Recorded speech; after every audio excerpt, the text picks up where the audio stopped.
بسم اللہ الرحمن الرحیم۔ السلام علیکم اسٹوڈنٹس، آج کا ہمارا جو ٹاپک ہے وہ ہے گلیشیئرز اور دریاؤں کا نظام۔ گلیشیئرز زیادہ بلند علاقوں پر درجہ حرارت کم رہتا ہے۔ ڈیئر اسٹوڈنٹس، یہ ایک رول ہے کہ آپ جیسے جیسے بلندی پر جاتے ہیں ٹیمپریچر جو ہے وہ لو ہوتا جاتا ہے، درجہ حرارت کم ہو جاتا ہے، جس کی بنا پر وہاں برف باری ہوتی رہتی ہے، اور جیسے ہی ٹیمپریچر کم ہوتا ہے تو برف باری ہونا شروع ہو جاتی ہے، مطلب کیونکہ ٹیمپریچر کافی کم ہو جاتا ہے۔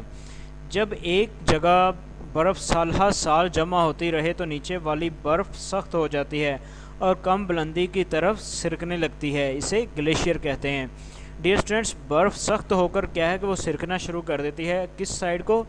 جس سائڈ پر اس کو کم بلندی لگتی ہے، ٹھیک ہے، وہ زیادہ بلندی والی جگہ سے کم بلندی کی طرف سرکنا شروع کر دیتی ہیں، جسے ہم گلیشیئر کہتے ہیں، اسے گلیشیئر کہتے ہیں۔ ہمارے پہاڑوں پر کثرت سے ہونے والی برف باری کی بدولت بڑے بڑے گلیشیئرز جنم لیتے ہیں۔ ڈیئر اسٹوڈنٹس، ہمارے جو پہاڑ ہیں یہاں پر برف باری ہوتی ہے، جس کی وجہ سے بڑے بڑے جو گلیشیئرز ہوتے ہیں، برف کے پہاڑ ہوتے ہیں، وہ پیدا ہوتے ہیں، اور جب گرمیاں آتے ہیں اور جب موسم گرما میں آہستہ آہستہ پگھل کر سارا سال ہمارے دریاؤں اور ندی نالوں کو رواں دواں رکھتے ہیں، جس سے ہماری آبادی، زراعت اور صنعت کو پانی فراہم ہوتا ہے۔ ہمارا طویل اور منفرد نہری نظام میں آبپاشی انہی گلیشیئرز کا مرہون منت ہے۔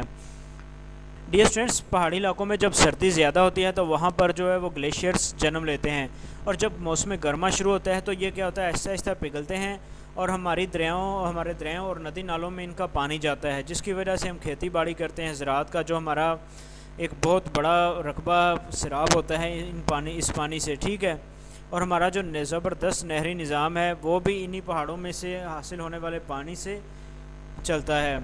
یہاں ایک ورڈ ہے مرہون منت، تو مرہون منت کہتے ہیں محتاج کو، احسان مند کو، ٹھیک ہے، طویل کہتے ہیں لمبا۔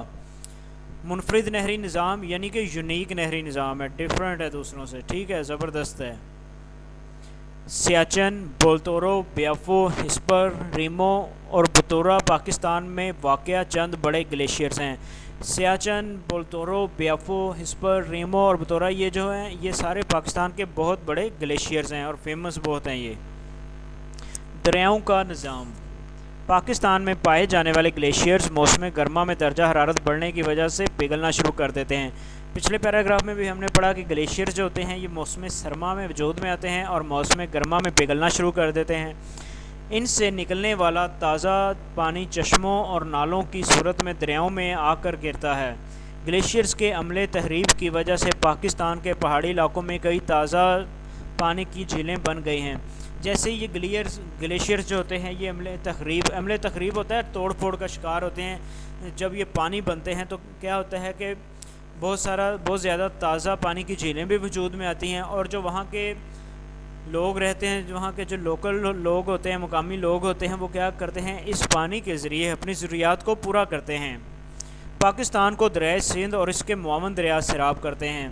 دریائے سندھ اور اس کے معاون دریا باقی جو اس کی ہیلپ کرتے ہیں، جو آ کر اس میں گرتے ہیں، معاون ویسے کہتے ہیں مددگار کو، تو باقی چونکہ دریا جس طرح دریائے سندھ میں باقی دریا جہلم، چناب، راوی، یہ بھی اسی دریا میں آ کر گرتے ہیں، ٹھیک ہے، تو اسی طرح یہ بھی اس کے معاون دریا ہوئے۔ دریائے سندھ چین کی سرحد کے قریب شمالی پہاڑوں سے نکلتا ہے اور مقبوضہ کشمیر سے ہوتا ہوا سکردو کے مقام پر پاکستان میں داخل ہوتا ہے۔ ڈیئر اسٹوڈنٹس، جیسا کہ ہم کو پتہ ہے کہ دریائے سندھ جو ہے یہ پاکستان کا سب سے لمبا دریا ہے، تو یہ کہاں سے شروع ہوتا ہے؟ یہ دریائے سندھ چین کی سرحد کے قریب شمالی پہاڑوں سے نکلتا ہے۔ دریائے سندھ کی جو سرحد ہے شمالی پہاڑوں، وہاں پر یہ شمالی پہاڑوں سے نکلتا ہے اور مقبوضہ کشمیر سے ہوتا ہوا سکردو کے مقام پر پاکستان میں داخل ہوتا ہے۔ یہ دریا پنجاب اور سندھ کے میدانوں سے گزرتا ہوا صوبہ سندھ میں ٹھٹھہ کے مقام پر بحیرہ عرب میں جا گرتا ہے۔ راستے میں کئی چھوٹے بڑے دریا اس پہ گرتے ہیں۔ یہ دریائے سندھ کے معاون دریا کہلاتے ہیں۔ ان معاون دریاؤں میں مشرقی معاون دریا دریائے جہلم، چناب، راوی اور ستلج شامل ہیں۔ یہ سارے پنجاب کے دریا ہیں، ٹھیک ہے، جو کہ دریائے سندھ کے معاون دریا ہیں اور مشرقی معاون دریا کہلاتے ہیں یہ، ٹھیک ہے، جو کہ صوبہ پنجاب میں دریائے سندھ کا حصہ بنتے ہیں۔ دریائے سندھ کے مغربی معاون دریاؤں میں وہ تھے مشرقی، تو یہ مغربی معاون دریاؤں میں دریائے پنچ کوڑا، سوات، کابل، کرم اور ٹوچی وغیرہ شامل ہیں۔